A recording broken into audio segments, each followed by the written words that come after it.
As you can see from this paper storm, trying to perfectly format an interview citation while juggling multiple conflicting sources can easily bring your writing process to a complete halt. We are going to clear that up right now. By the end of this process, you will have built a flawless, ethically compliant Harvard citation, completely ready to paste into your final essay in under 5 minutes.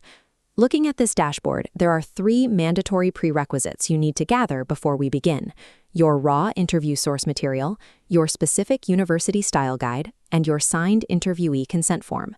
The exact formatting rules you use next will depend entirely on whether your interview is a famous published piece or one you conducted yourself.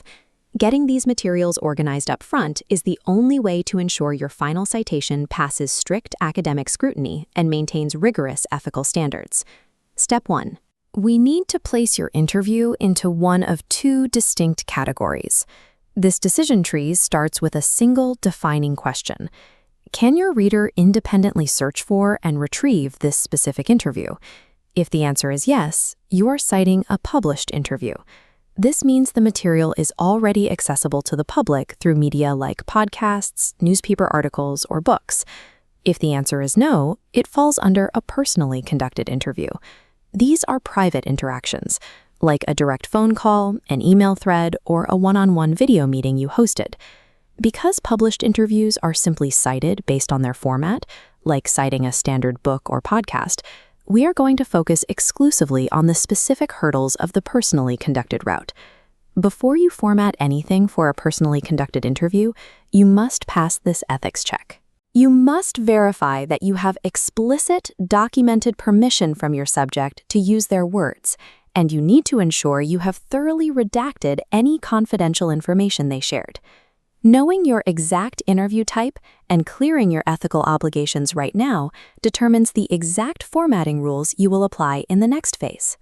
Step 2 is collecting your metadata. We need to gather the essential details of the interview before we open any formatting tools.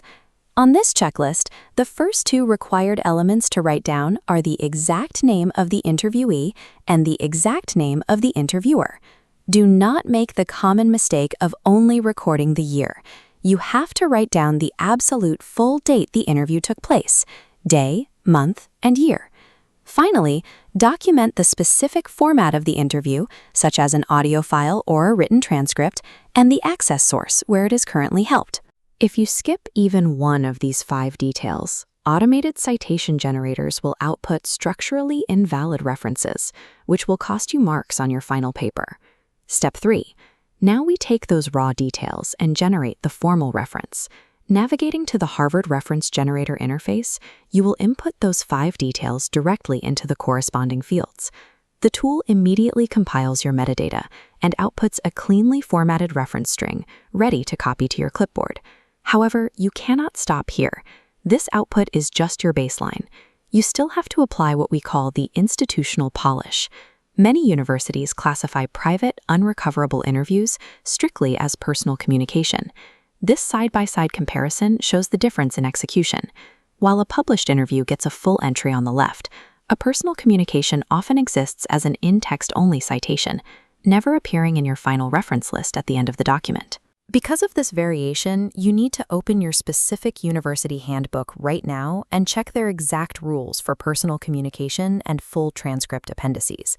Automation tools do the heavy lifting for your base structure, but manually applying your institution's custom rules is what actually secures your grade. Step 4. Take your finalized, polished citation and paste it directly into the relevant paragraph of your academic document. Look at this final layout.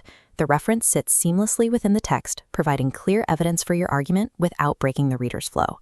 If your department requires you to include the full raw interview transcripts as part of your submission, you will place those at the very end of your document in the appendix.